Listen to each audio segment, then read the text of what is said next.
So ayan guys, ito yung setup ko. Ang nangyari, yan.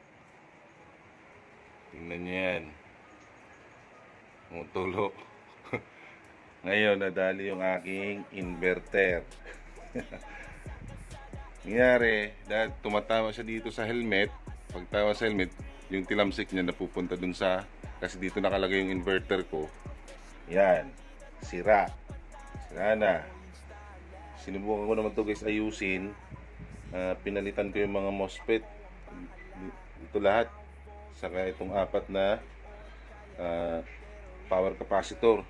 Kasi yan yung pumutok saka nasunog.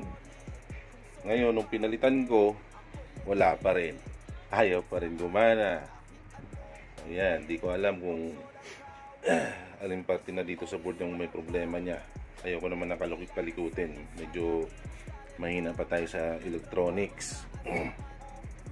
So ayan, ewan ko kung anong gagawin ko dyan. Ayaw nang gumana. So wala na siya dun.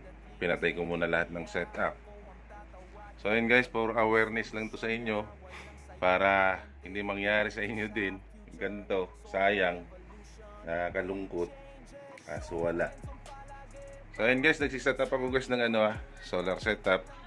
Pre-assemble, gumagawa din ako niyan. Saka itong yan, yung portable power generator. So 500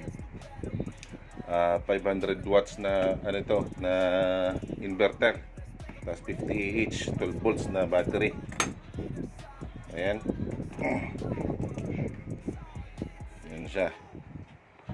So yung sa mga gusto magpagawa para makaipon ulit pambili nito, PM lang kayo sa akin guys. Ayan. Ito yung loob niya. Ayan. So sa loob niyan guys, andyan yung battery. Tapos yung kanyang inverter na P2 500 watts, continuous power. Tapos may peak power siya na 1000 watts. Yan siya.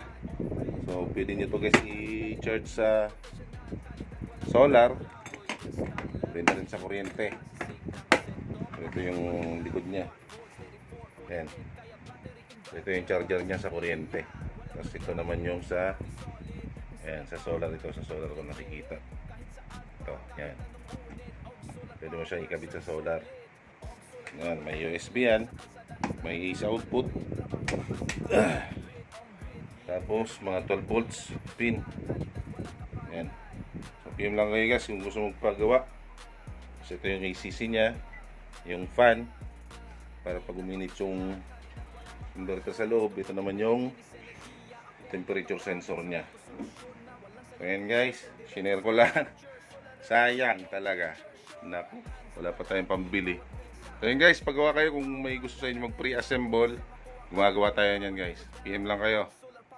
Ayan, grabing tulo. Sus. Ay nako. Sana. Ito yung guys, meron ako nito. Pang charge din dito sa kanyang battery. Ito yung battery nya. Ako lang din ang gumawa nito. Ang loob nya. Bali 240 AH, 40 amps na SCC. Ito yung mga breakers nya, ATS. Isang yan sa wifi yan, extender. Nakakalungkot. Ay nako. Gusto yung natin. Ayos yan, maganda yan. So yun lang guys. Nakakasad pero wala na, hindi ko na magamit. Maraming salamat.